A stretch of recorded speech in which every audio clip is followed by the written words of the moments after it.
صاحب کی جانب سے ایک خطر کچھ دن پہلے کی گئی تھی کہ DGISPR نے معافی کے حوالے سے کوئی بیان دیا. آج ISPR نے اس کو کلیریفائی کی ہے اور انہوں نے کہا ایسی کوئی بات نہیں. آج انہوں نے کہا کوئی بات نہیں ہے. اس پر آپ کیا کہیں گے؟ معافی والا تو سین چل رہا ہے. نہیں ہرگز نہیں. دیکھیں ہمارا موقف بڑا واضح ہے کہ 9 مئی کے حوالے سے ایک جھوٹا بیانیہ بنا گیا ہے. خان صاحب شروع دن سے یہ کہہ رہے ہیں کہ ایک عدالتی کمیشن بنایا جائے جو شفاف تحقیقات کرے اور بتائے کہ اس دن ہوا کیا. ہمارا موقف تو اب واضح ہو گیا ہے کہ سازش کی پوری جو عمارت ہے وہ 2 پولیس کے اہلکاروں کی گواہی پہ کھڑی ہے. تو اس کے اوپر کیا معافی مانگے؟ معافی تو ان کو مانگنی ہے جنہوں نے 8 فروری کی رات الیکشن کو لوٹا. معافی ان کو مانگنی ہے جنہوں نے چادر اور 4 دیواری کو پامال کیا ہے اس تمام عرصے میں، جنہوں نے لوگوں کو اغوا کیا ہے، تشدد کیا ہے. تو ہم کس بات کی معافی مانگے؟ ہم تو اپنے مقدمے سہ رہے ہیں. آپ 10-10 سال کی سزائیں دے رہی ہیں ان 2 اہلکاروں کی گواہی پر، اس مذکّر خیز گواہی پر. تو معافی تو اس پورے نظام کو ایک دن پاکستان کی قوم سے مانگنا ہوگی، اللہ تعالیٰ سے مانگنا ہوگی. معافی ہم مانگیں گے اللہ تعالیٰ کی ذات سے، کوئی بھی عیب سے پاک نہیں ہے. لیکن یہ کہنا کہ ہم 9 مئی کی معافی مانگیں اس گواہی کے بعد، یہ کچھ آپ لا سکے ہیں اس 2-2.5 سال کی کوشش کے بعد؟ صاحب وہ تو وضاحت آج آ گئی ہے. DGISPR نے کہا ہے کہ ٹھیک کہہ رہے ہیں. دیکھیے جن لوگوں کو استعمال کیا جاتا ہے ایک بیانیہ بننے کے لیے، اب انہی کے ساتھ اگر نظام برسرے پیکار ہے تو ہم تو تماشا ہی دیکھیں گے کہ اپنے جھوٹ کا خود شکار ہو رہے ہیں. چلیں آخری سوال سر، عامر ڈوگر صاحب سیاسی حالات اب کس طرف دیکھ رہے ہیں؟ اب فیصلے آنا شروع ہو گئے، اب کیسے حالات ہوں گے؟ دیکھیں ہم پر امید ہیں اپنی جمہوری جدوجہد جاری رکھیں گے، ایوان کے اندر بھی ایوان کے باہر بھی، اور حالات تو انشاءاللہ اس دن اچھے ہوں گے جب عمران خان رہا ہوگا اور یہ ملک حقیقی آزادی لے گا اور آئین کی بالادستی ہوگی، قانون کی بالادستی ہوگی اور جمہوریت مضبوط ہوگی. یہ آج کا فیصلہ اس سلسلے میں بارش کا پہلا خطرہ ہے. پارٹی بالکل یکسو ہے، کوئی ابہام نہیں ہے کہ ہم ان کے ساتھ کھڑے ہیں، اپنے دوستوں کے، اپنے رفقا کے ساتھ کھڑے ہیں. لیکن ہمارے سامنے ایک نظام ہے، ایک تاریکی کا نظام ہے جہاں کبھی ایک کرن پھوٹتی ہے انصاف کی، لیکن ارد گرد تاریکی ہے جس سے ہم سب واقف ہیں. اگر اس تمام کوشش، تمام جد و جہد کے باوجود ایک موقع آتا ہے جب ہمیں اسمبلیوں میں متبادل لیڈر آف دی اپوزیشن پیش کرنا پڑتے ہیں، تو اس حوالے سے خان صاحب کا جو حکم ہوگا وہ حتمی ہوگا، ہم اس پہ عمل کریں گے. لیکن ہم سمجھتے ہیں کہ وہ وقت ابھی نہیں آیا. ہمارے ان رفقا کی جنگ جو ہے وہ جاری ہے اور انشاءاللہ یہ کامران ہوں گے، ہم کامران ہوں گے، اور یہی بدستور لیڈر آف دی اپوزیشن تینوں ان ایوانوں میں رہیں گے. لہٰذا اس حوالے سے کوئی چہ بگوئی کرنا یا یہ کہنا کہ پارٹی نے کوئی فیصلہ کیا ہے کسی تبدیلی کے حوالے سے بالکل غلط بیانیہ ہے. ایسا ہرگز نہیں ہے.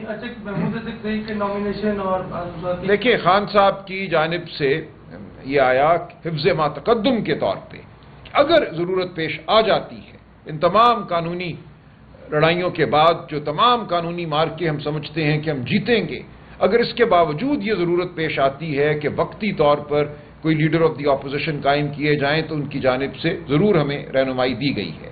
لیکن اس حوالے سے میں سمجھتا ہوں اس وقت کوئی بات حتمی نہیں ہے. ابھی وقت نہیں ہے. ابھی دیکھیں پارلیمنٹ میں ڈسکشن ہوتی ہے ساری. صاحب راجہ صاحب نے بڑی خوبصورت، بڑی جامع اس معاملے میں اپنا موقف بتا دیا، بات کر دیا. اب میرا خیال ہے اس کے بعد کوئی دوسرا سوال آپ لے لیں. ہاں بالکل. سلمان خان صاحب یہ بتائیے کہ سپریم کورٹ نے 4 مہینوں میں ٹرائل مکمل کرنے کے کو ڈائریکشن دینے کا کہا ہے. پچھلے بھی جو آپ کے لوگ ہیں وہ بھی 4 سزائیں سنا دی گئی. تو اس بار یہ کہیں ریلیف آپ کے لیے وقتی ریلیف تو نہیں لگ رہا؟ آلریڈی ہیں. دیکھیں ہم یہ سمجھتے ہیں کہ یہ تمام سزائیں جو ہوئی ہیں وہ بالکل اسی گواہی اور شہادت پہ ہوئی ہیں نا. 2 وہی گواہ، کوئی پردے کے پیچھے ہے، کوئی کرسی کے نیچے ہے، کوئی میز کے اوپر ہے. یہ انہی 2 گواہان کی بنیاد پہ اگر کوئی سزا پھر دیتا ہے تو وہ سزا بھی اسی طرح رد ہوگی جیسے آج آپ نے دیکھا کہ جو ضمانت منظور نہیں ہوئی تھی وہ فیصلہ رد ہوا. تو ہم تیار ہیں. ہم یہ سمجھتے ہیں کہ اب تمام اداروں کو، تمام ہمارے جج صاحبان کو یہ بات باور ہو جانا چاہیے کہ جو ظلم کی رات ہے وہ چھٹنے کو ہے. آپ جتنا بھی ظلم ڈھالیں بالآخر صبح نے طلوع ہونا ہے. تو آج کا فیصلہ ایک نوید ہے، ایک میں سمجھتا ہوں ایک اشارہ ہے، اور اگر اس اشارے کو ایوان اقتدار میں بیٹھے فیصلہ ساز سمجھ جائیں تو میں سمجھتا ہوں یہ پوری قوم کے لیے بہتر ہوگا، ورنہ اللہ تعالیٰ کی لاٹھی بے آواز ہے، وہ لاٹھی ضرور اپنا کام کرے گی۔ تو ہم یہ سمجھتے ہیں ہم نے آگے بڑھنا ہے، خواہ کوئی بھی فیصلہ ہمارے خلاف کوئی کرے، اگر جبر ہے، کسی دھونس کی بنیاد پر کوئی فیصلہ آتا ہے ہمارے خلاف، ہم اس کے خلاف لڑیں گے، ہم ہر عدالت میں جائیں گے، ہم عوام کی عدالت میں جائیں گے، اللہ تعالیٰ کی عدالت میں تو ہم ہر وقت موجود ہی ہیں۔ ہم سمجھتے ہیں عوام اب جان گئی ہے کہ یہ جو تمام جبر ہوا ہے اس کی حقیقت کیا ہے، جو تمام بیانیہ ایک گھڑا گیا ہے پی ٹی آئی کے خلاف اس کی حقیقت کیا ہے۔ ایک طرح سے ان مقدموں نے میں سمجھتا ہوں بہت اچھا کام کیا ہے، عوام کو معلوم ہو گیا کہ تمام جو ایک غوغا پیدا کیا گیا تھا کہ 9 مئی کو پتہ نہیں کیا کوئی بین الاقوامی سازش ہوئی، وہ 2 پولیس والوں کے بیانات پر کھڑی ہے، اس کے علاوہ کچھ بھی نہیں ہے، کوئی گواہی ان تمام 2-3 سالوں میں یہ حاصل نہیں کر سکے۔ تو اس لیے ایک اچھی بات ہے کہ قوم کو معلوم ہو کہ ایک پورا بیانیہ جو ہے یہ ایک ڈھونگ ہے، اس میں کچھ بھی نہیں ہے۔ تو جو بھی آگے ہوگا ہم اس کے لیے تیار ہیں، ہم کھڑے ہیں، اور انشاءاللہ ہم سمجھتے ہیں کہ ہمیں انصاف ملے گا، اور یہ انصاف پاکستان میں ایک نئے باب کی میں سمجھتا ہوں شروعات ہوگا، جو انصاف، قانون، آزاد عدلیہ پر مبنی، جمہوریت پر مبنی ایک دور ہوگا۔ میں اس میں تھوڑا سا وہ اضافہ کر دوں۔ دیکھیں پہلے ہی سپریم کورٹ کہہ چکی کہ 185 185(2) ضابطہ فوجداری کا تعین کرے ہائی کورٹ۔ ہم پہلے ہی گئے ہوئے ہیں لاہور ہائی کورٹ میں کہ یہ ایک ہی مقدمہ چل سکتا ہے، اور وہ ہو لیا سرگودا میں، اس لیے باقی مقدمات چل ہی نہیں سکتے سرے سے۔ سپریم کورٹ نے آج ضمانت لی ہے، یہ نہیں کہا کہ آپ چلان کر کے تو ان کا ٹرائل کر دو۔ چلان کرنا یا ٹرائل کرنا یہ پھر اس 185(2) پر اور آرٹیکل 13 پر محیط ہوگا، جو ہماری پٹیشن آلریڈی پینڈنگ ہے، اور ہمیں اس میں کبھی امید ہے انشاءاللہ کہ عدالت جو ہے ان کو فسخ کر کے، ان کو منہدم کر کے، ان کو قواش کر دے گی ان باقی مقدمات کو جس میں آج ضمانتیں ہوئی ہیں، اس لیے کہ بار بار ایک ہی جرم کا یا ایک ہی واقعات پر اور انہی گواہان جو مسترد ہو چکے، بار بار ٹرائل ان کا نہیں ہو سکتا کسی صورت میں بھی۔ یہ آپ منطقی نتیجے میں بھی دیکھیں، آپ کسی انداز سے لیگل اس کے جورسپروڈنس پر بھی دیکھیں، ہمارے آئین اور قانون کے مطابق بھی یہ ہے۔ انشاءاللہ ہمیں کبھی امید ہے کہ باقی کے کیسز جو ہے ہم نیچے لے کر ان کو انشاءاللہ ہائی کورٹ سے قواش کروا لیں گے۔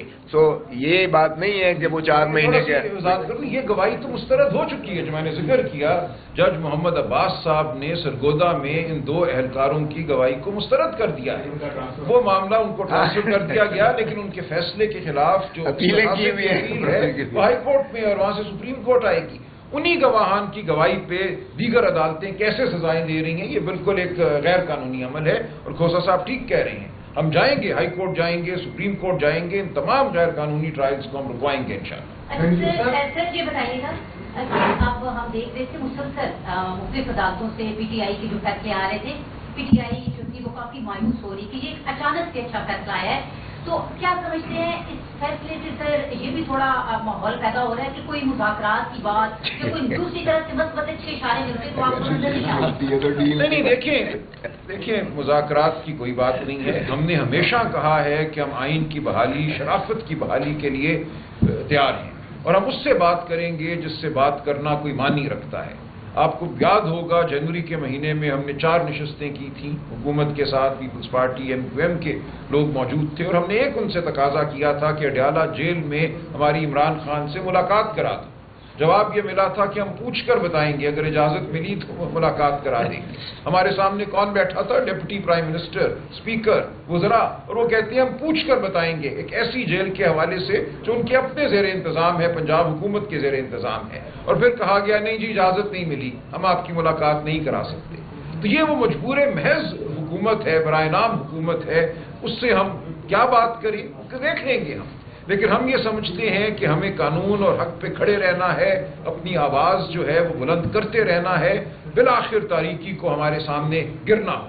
Thank you. عمران خان پر پر اور کتنے کیس ہیں اور کب تک؟ دیکھیے اب صرف جیسا کہ آپ نے کہا کہ جو سو کالڈ القادر ٹرسٹ کیس ہے جس میں ایک پیسے کا فائدہ خان صاحب کو یا بشرا بی بی کو نہیں ہوا، سرکار کو ایک پیسے کا نقصان نہیں ہوا، یہ مانی ہوئی صورتحال ہے، وہ ایک مقدمہ ہے اب صرف جس میں خان صاحب گرفتار ہیں، اس کے علاوہ باقی تمام مقدمات میں ان کی ضمانت ہو چکی ہے۔